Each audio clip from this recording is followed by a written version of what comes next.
It's been 30 years since the first VQA quality wine standards emerged and 40 years since Anthony von Mandl launched Mission Hill Estate Winery.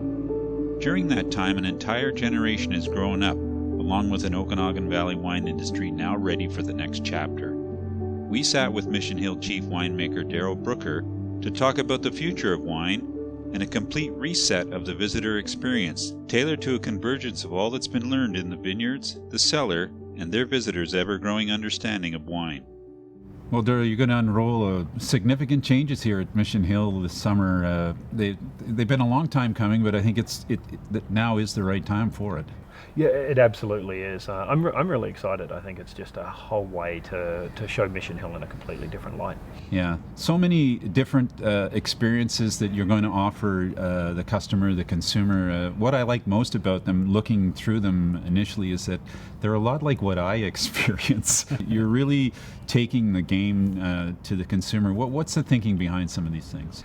Yeah, I think the real goal for me is I want it to be a memorable experience. There's so many things happening in the Okanagan Valley, and we want to share those stories and have people part of those stories and part of the evolution. Canadians are so proud of the Okanagan and the wines we produce. So, the more they can be engaged in that, the better for all of us. Yeah, I think it's interesting because looking at the long spectrum of time.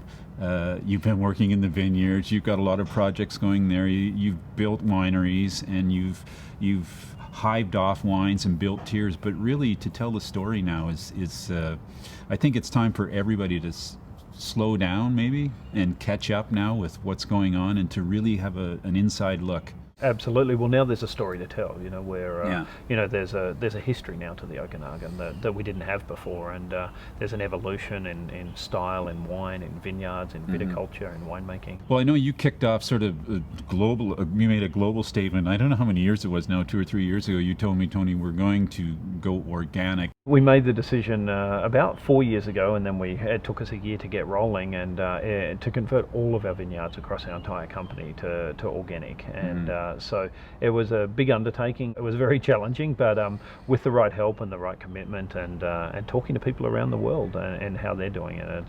And so now we're mostly certified. We're 1 year away from our last vineyards being certified. So it's very exciting. I don't know what consumers think about organics, but I think they need to know more about why and where and when. Absolutely, and it's about being stewards of the land. We're lucky enough to have some of the most incredible vineyard sites anywhere in the world, and we want to look after that and make sure it's looked after for generations to come. That's the most important reason.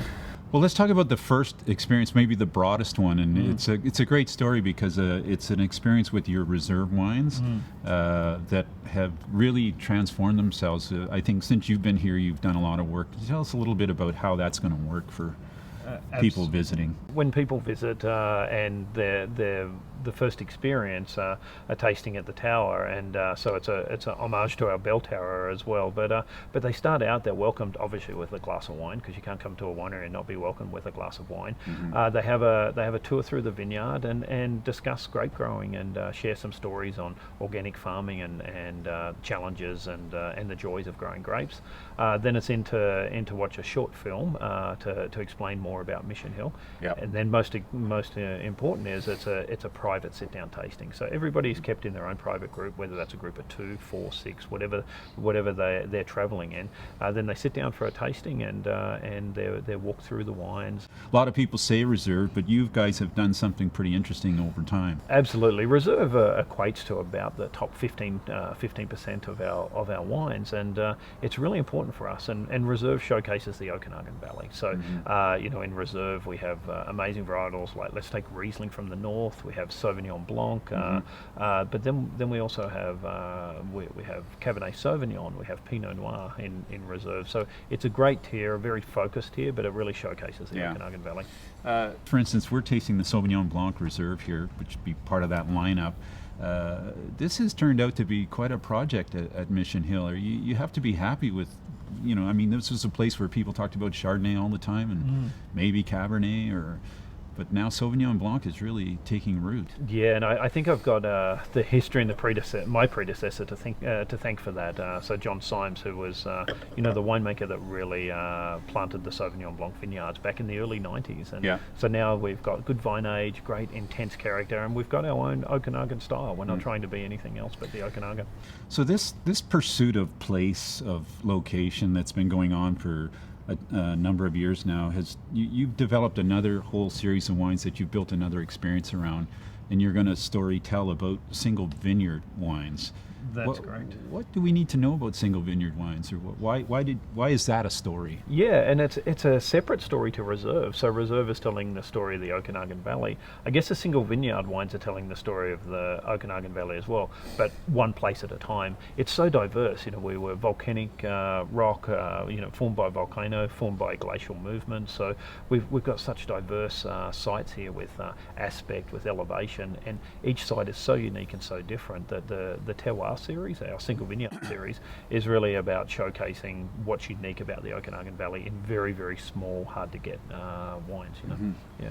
So my experience is I've seen some wines, then I don't see them. So will they evolve or revolve, or how will they come out every year? It's effectively, winemakers and viticulture's choice. Meaning what's special that year. And sometimes the same wine might be produced 2 or 3 years in a row. Sometimes a wine will come and might be produced 1 year, and we might love a wine 1 year and then skip 2 or 3 years. It's got to be the highest quality and really show something special. So it's a bit champagne-like in some cases where they would declare a vintage or not. Absolutely. And then put it in. Yeah. And how will people recognize this? Is the Terroir Series? Yeah, that's correct. It's a Terroir collection, and with the Terroir wines, they're available online and available here at the property as well. Yeah. So I'm in this tasting. By the way, these are small affairs, right? Yes, I don't know how many people will be, but it's a very small, around the table sort of thing. And absolutely, it's as I say, if you're a group of two, you're in your group of two, and so everybody's kept in their personal tasting. So everyone's kept in their bubble. And who's telling the story? Yeah, so we've got a great team. I'm telling some of the stories, but mostly it's a great team who have spent time in our vineyards, spent time with our winemakers, and they're walking people through the vineyard and hosting them for their experience. So Reserve, single vineyard. Now we move up to a series of experiences with food too. That's right. We did, culinary and local food is so important here, and you and I both know that wine's best enjoyed with great food. So we wanted to offer experiences where people can see how wine and food is paired together, how they play off each other, and it's a big part of the story of the Okanagan Valley is the local produce. So we really want to show that off as well. Yeah. So that next event it's in one of my favorite rooms, by the way, here in the Chagall room. So how will that roll out? People do they get into the vineyard or into the winery? Yeah, but depending on the experience. So on the one that finishes in the Chagall room, which is behind closed doors, so they come down into the cellar and they learn about the aging of wine. You'll see the cellar with exposed volcanic rock, and then they come up and they've got a food and wine pairing. So each wine has a paired plate with it, a small plate, and then they'll be taken through how the food and wine pair with each other. Yeah. So is the chef involved in these, or you, or who's deciding all that? It's really a partnership. Sometimes you'll work with our chef, and he'll say, I've got to show this local produce. You've got to find a wine that matches with this. And other times it's, I've got this wine. You've got to find something that matches with this. And so it's a partnership. I think it's great, as I said earlier, to get this kind of intimate experience. I think it's the way I learned the best about wine was slowly from the people who make it and listening, and then getting to maybe ask those direct questions. But this is available to anybody who signs up, I guess. Absolutely, and the most simple way is to sign up online, but you can phone the winery, or if there's capacity and people turn up at the winery, then of course we'll bring them in for that experience as well. And you said ask questions. That's the engagement you get being in a small group, being in your own group, whether that's 2 or 4 people, whatever that group might be. You quickly create a personal relationship with your host, and you get to ask questions that you may not normally get to ask in a large group. The pinnacle, or the top of the tasting, is a look or a reflection on the Legacy Series, which is the flagship series at the winery. Absolutely. That's the pinnacle. I almost think like you should sign up and go through them to get to the legacy, but I know people who want to do that. What's involved with that? So the legacy experience is an incredible experience. So that does start in the vineyards. Why in the vineyard? Like I think it's so important to be there, but what is it about the vineyard? So it's understanding that the wine is based on the vineyard that it comes from, and so talking about what you do in the vineyard, the soil, the way the grapes are grown, the organic approach, and how that influences the wine that you taste. So it's important to understand the origin in that sense. And the beauty is it's right here at the winery, so we can walk right through it. Then you actually go into our cellar and you do a private barrel tasting, so literally drawing wine straight from the barrel and tasting that, and talking about how wine ages in barrel and how it spends time in barrel and what changes that wine goes through in that 18 months, 20, 21 months in barrel. Yeah. You know, originally people built wineries and bought barrels, you went and looked at the barrels. Now it makes more sense to be in the vineyard than go to the barrels, but I think aging is perhaps the story of these legacy wines. In fact, I would suggest that most of those wines need maybe 10 years to reach their zenith anyway. Yeah, I agree completely. It's and that's why aging in the barrel is important, and then aging in the bottle is very important. So behind closed doors, what are the wines involved in that? So it changes, but it's a mixture based on the food. Based on the food, and it's a mixture of reserve and terroir wines. And we might slide in a legacy or a surprise wine. There's usually an added bonus. So it seems like this experience really also ties together the whole notion of what's been going on here, all the hard work that's been done, all the research, all the changes. I mean, I think people think you just go along like this, but sometimes you stop, right? We're not doing that anymore. Go in a different direction. And now, to sort of wrap it all up, it's been almost 40 years, I think, since Anthony first bought the property.